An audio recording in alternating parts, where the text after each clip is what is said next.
Welcome back. The frequency of borrowing by the federal and state governments has become a source of worry to many analysts who sound a note of caution that the country may be heading for another debt trap if restraint is not exercised. Nigeria's total debt rose by 7.1 trillion naira in 2 years to 19.16 trillion naira as of March 2017. The Minister of Finance, Mrs. Kemi Adeosun, on Tuesday, June the 11th, warned that the country must not borrow more to fund its budget and should instead raise money internally to fund the budget. Although there seemed to be a contradictory statement being credited to the Ministry of Finance that the federal government will continue to borrow to fund its programs. How sustainable is Nigeria's borrowing and debt management plan? Our guests weighing on these and more questions around Nigeria's debt profile. In the studio this morning, we have an economist, Dr. Boniface Chizia. Thank you so much for being here. Thank you for having me. And also the head of Economic Desk, ProShare, Babalola Temitope. Good to have you here. Now, we have gone through this route before. Remember in the early 80s when debt profile went to as far as $35 billion. President Obasanjo went ahead to, campaign for debt forgiveness. We got it. And we thought, okay, we are good to go. How did we come back to this point? Well, we got here at a mix of several things. But first of all, what are the figures telling us? The total federal government debt is at now is 11.97 trillion. And just as I earlier said, it's that the public debt itself is 19.1.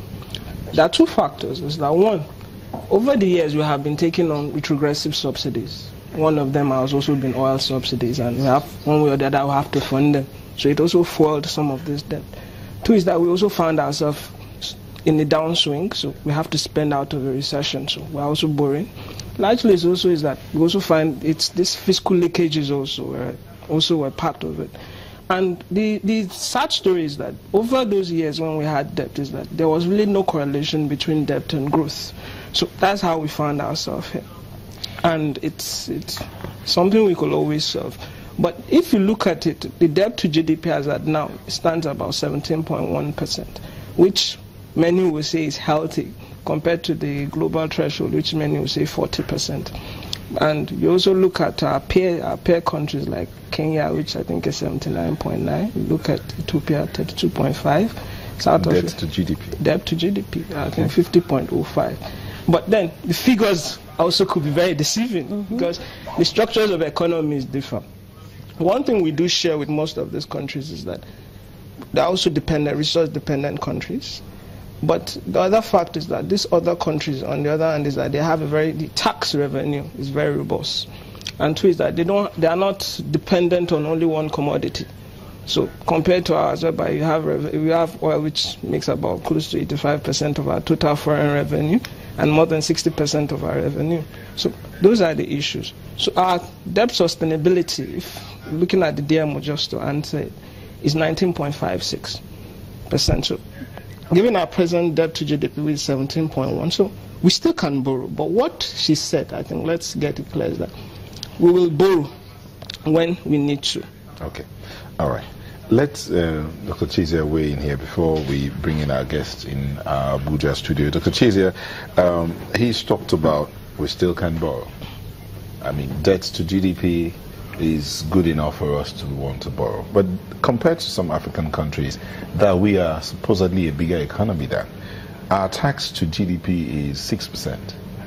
Ghana has 20.8%, 15% in Benin Republic, 18% in Cameroon, 23% in Cape Verde. Now, some might say, why are you comparing us with those countries when they are smaller, much, much smaller than we are? But we're looking at the principle of taxing if we're going to be able to raise internal revenue. Well, I think that the problem we have essentially is that when you look at revenue flow vis-a-vis debt service, then that's where you might have issues with sustainability. That's where it might come. And so, when you look at our tax revenue, it's clear to everybody in this country that we're not doing very well in that respect. You just said 6%. And compared to peer countries in the sub-region, internationally, that's on the low side. And so there's a need for us to do something aggressively about taxation. And I think that's why you find that recently there's this voluntary asset income disclosure, which the president, does presidential statement to this effect. And also, I understand we just signed a disclosure, with some countries in the world, so that if, for instance, you are Nigerian and you have your investments overseas, that we can get information on these investments, and then we are able to, for instance, look at your investments, look at your income flow, and be able to say, look, what tax did you pay and what revenue did you get this and make this investment. Okay, Dr. Jesus, thank you. There. We'll take a moment. When we come back, we'll bring in our guests who are in the Abuja studio. Please don't go away.